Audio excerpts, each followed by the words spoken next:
E todos os anos a gente costuma obter tantas informações e uma interação tão importante com o público que descobrimos aí diversos casos e repassamos para as autoridades. E este ano não foi diferente. A Rafaela, dirigindo o jornalismo, propõe a campanha e todos os dias a gente fala sobre isso e na quarta-feira é um dia especial. E hoje a gente vai falar deste trabalho em conjunto que a Unifacip realiza, inclusive falando sobre um grupo reflexivo que existe para homens. Este grupo, ele trata de assuntos voltados à violência, preventivo e também como uma forma de punição. Exatamente. Bom dia. A gente quer agradecer o espaço, né, para falar desse tema tão relevante que é essa violência, né, contra a mulher, a violência doméstica. E lá na Unifacip nós temos uma parceria já há alguns anos, né, para trabalhar realmente essa questão. Atualmente a gente acaba trabalhando já quando houve, né, Prof. Heloísa, uma agressão ou algo nesse sentido. Mas a gente fala da importância de falar sobre isso, de realmente desmistificar várias questões que a gente tem culturalmente falando nessa sua fala anterior de não pode, não quero, e o homem achar que ele tem esse poder, né, de determinar que ele pode, a hora que ele quer. Então, a gente tem essa parceria. A professora Heloísa, ela coordena os estágios, então ela está à frente também desses grupos reflexivos, vai poder explicar um pouco melhor para nós como que funciona, né, esse projeto, mas nós temos aí muitos homens que já passaram por esses grupos e que a gente também tem resultados muito positivos. Olha que bom, né? Eu ia te perguntar isso agora, os resultados certamente são muito positivos, né? Que abre a cabeça deste cidadão, deste indivíduo, para que não possa ser reincidente nesta prática criminosa. Heloísa, que é coordenadora dos estágios, pode falar para a gente com propriedade. É um trabalho em conjunto. É um trabalho em conjunto, ele partiu do anseio, então, né, da segunda vara criminal, e quando ela identifica também, um trabalho muito sensível do direito, identifica que nem você falou, tudo é motivo, mas para um perfil agressivo não precisa de motivo. Então, assim, precisaria mais do que uma pena, mais do que a privação de liberdade. Então, a nossa parceria parte mesmo desse olhar do direito, que busca, então, outras alternativas para essa pessoa cumprir uma pena. E aí, né, a nossa parceria junto com a rede de enfrentamento e com a Unifacip, através dos grupos reflexivos, porque é nesses encontros, semanalmente, que esses homens, eles têm a oportunidade de trabalhar questões pontuais da sua personalidade. Por exemplo, a mulher não é minha posse, eu não tenho posse daquela mulher, não é porque ela se nega a fazer alguma coisa que eu preciso reagir de forma agressiva. Então, os grupos reflexivos, eles servem para a gente fazer em grupo terapia essa sensibilização de até onde eu posso, né, através de querer que outra pessoa realize os meus desejos. E na psicologia a gente tem muito essa questão da gente controlar os impulsos, dar ferramentas para que as pessoas consigam, então, se organizar emocionalmente através de uma vivência que eles não estão acostumados. Então,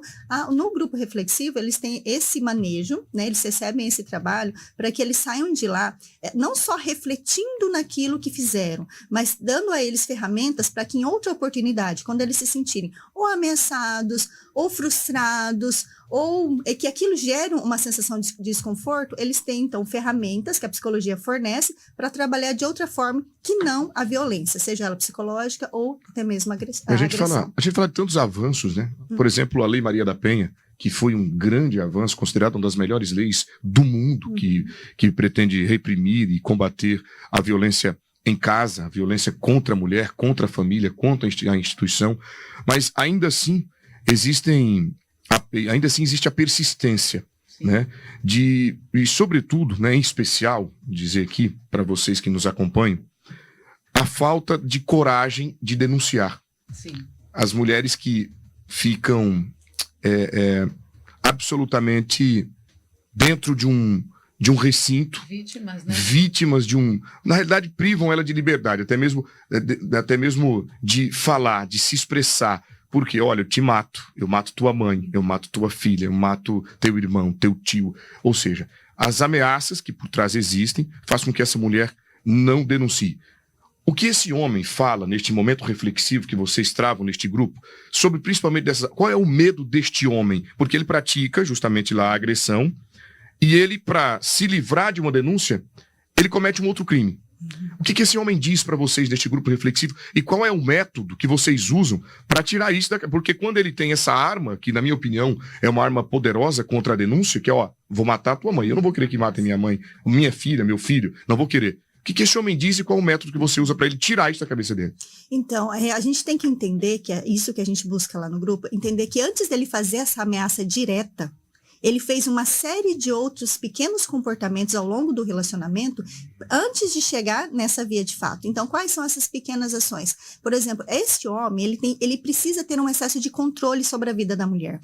E os controles podem ser, por exemplo, impedindo ela de trabalhar, impedindo ela de ter um ciclo de amizade, onde ela possa falar sobre aquilo. De usar tal roupa. Isso. Então, ele tem o excesso, a necessidade de controlá-la. E aí, quando ele começa, né? Mas eu gosto, fica aqui comigo, não sai com as suas amigas porque eu sinto sua falta. Então, ele começa a cercear ela para que o mundo dela gire em função a dele. Quando esses mecanismos ele não consegue mais atingir, aí ele parte para ameaça, tipo, se você não ficar comigo, então, ou eu vou te matar, ou eu mato alguém da sua família, né? E aí a gente constrói com eles, semana após semana, porque eles ficam nos grupos reflexivos no mínimo 3 meses, né, semanalmente com a gente vem falar o porquê dessa necessidade. Que insegurança é essa que faz com que vocês precisam que outro ser se submetam aos seus caprichos? Por que vocês não conseguem, então, um relacionamento saudável onde ambos se respeitem, se admirem e o relacionamento continue, se estabeleça, né, de forma permanente através do respeito? Então, muitos deles, eles não têm uma resposta pronta que justifique. Mas eles começam a perceber que esse é um padrão de comportamento, de necessidade de controle, que começou, às vezes, muito antes deles começarem a se relacionar com mulheres. Às vezes era infância, uma falta, o que a gente chama de uma inabilidade de imaturação emocional cognitivo. E alguém, por sua vez, cedeu.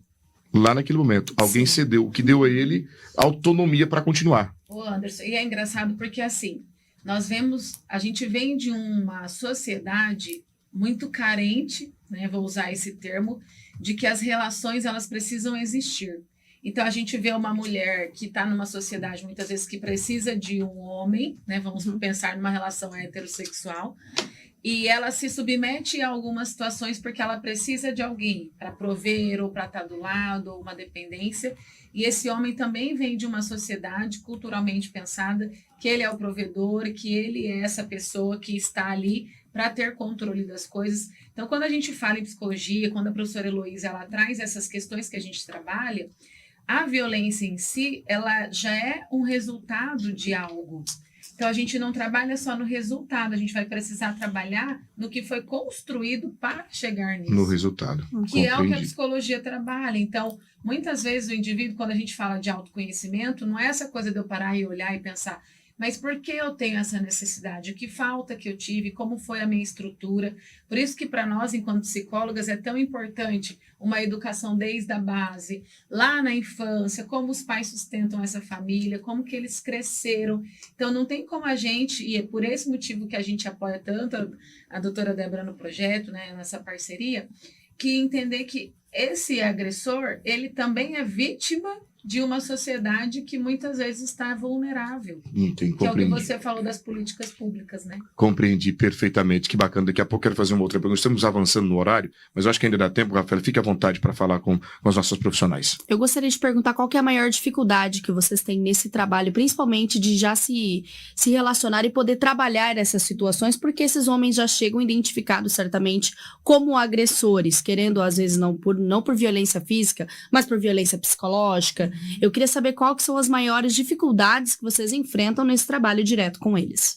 A maior dificuldade que a gente enfrenta é nas primeiras sessões, para que eles entendam que eles lá vão ter um lugar de acolhimento, no sentido de, não é uma punição, é uma pena alternativa, sim. Então, eles saem do fórum, eu fui condenado a participar dos grupos reflexivos. Chega lá, eles vão ver, eles pensam que é o quê? Que vai ser semanas, pós-semanas, de uma coisa muito maçante, a qual a gente vai ficar todo o tempo mostrando o comportamento errado, sabe? E eles chegam lá muito assim, reativos, blindados.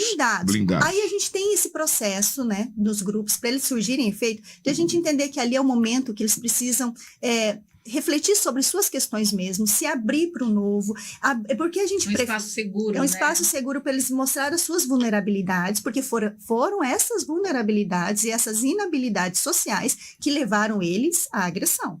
Até mesmo morar em um ambiente hostil, por exemplo, que Isso. foi criado num ambiente de violência, quer dizer, esse cara cresce, comum, né? ele vai carregar esse perfil, né? Inconscientemente, eles, né, não sabem o porquê, né? Muitos deles vêm com essa fala de arrependidos, outra parcela vem de injustiçados, porque não foi totalmente assim, mas daí a gente tem todo um aparato, né? Aí entra também as questões não só da psicologia, mas do nosso acordo, então, com a Defensoria Pública, que um defensor vai lá explicar. Então, a gente faz uma construção nos grupos para que eles entendam, né, o que levou aquilo e para que, mais do que isso, que eles não voltem a fazer, porque em situações parecidas no futuro, eles sabem outras alternativas de se fazer escutar, de se fazer entender e até de falar para essa mulher que gostaria de manter uma união, uma relação com ela, sem o uso da ameaça e da agressividade.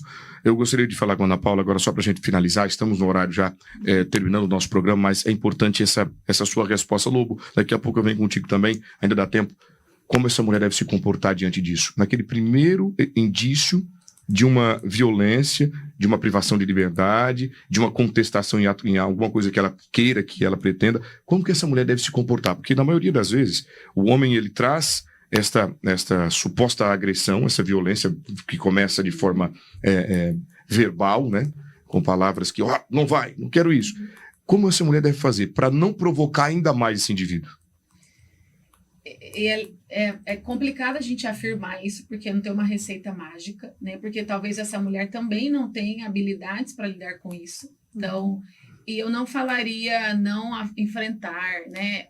Essa pessoa, ela precisa entender primeiro o seu valor, né? Então, essa mulher que muitas vezes está num ambiente hostil, ou vou usar o termo, permite essa situação, ela também muitas vezes vem de um lugar que a família, a mãe ou a provedora também se colocava numa situação de violência, e ela entende que a mulher ela é submissa, que a mulher ela tem que aceitar. Por isso que a gente brinca que a psicologia não é uma receita, porque a gente precisa entender a individualidade. Então, assim, o que eu poderia responder sem ser tão superficial é ela começar a se posicionar e se valorizar, no sentido de não estou gostando, isso para mim não é importante, ou isso aqui não é amor. Dialogando, né? Dialogar de forma amistosa no relacionamento. E não comprar uma briga, né? Porque aí, de repente, você acaba perdendo a sua razão, né? E aí esse local acaba ficando hostil para todos. Para todos. Né? E, Anderson, só queria, para a gente finalizar, se tiver um tempinho, eu trouxe aqui hoje, né? Falei para a Rafa, é um prêmio, não sei se daí para ver. Isso, olha aí. Deixa eu ler ele aqui. Fomos... O Tribunal de Justiça de Mato Grosso concedendo um prêmio ao Grupo Reflexivo para Homens em Situação de Violência Doméstica, com atendimento psicológico, a FACIP, Centro Educacional, Campus Sinop, foi quem recebeu esta honraria, na categoria empresa privada, o prêmio que vem do Tribunal de Justiça, o Poder Judiciário, em nome da nossa querida Maria Helena Povas, na ocasião, era presidente do Tribunal de Justiça. Parabéns a vocês. Né? Isso é muito importante, isso mostra o trabalho, o resultado, reconhecimento de uma luta tão forte que vocês travam todos os dias. E dos nossos acadêmicos. Eles que, né, fazem esse grupo tão maravilhoso. Parabéns a vocês. Tá aí, ó. Eu quero agradecer a presença, desejar uma ótima quarta-feira, um bom restinho de semana. Estamos aqui à disposição para estar junto com vocês, com microfones abertos e à disposição para informar a nossa comunidade. Obrigada pelo espaço, Rafa, obrigado pelo convite, a gente está sempre à disposição. Ana Paula, muito obrigado. Ana Paula e Heloísa. Muito obrigada.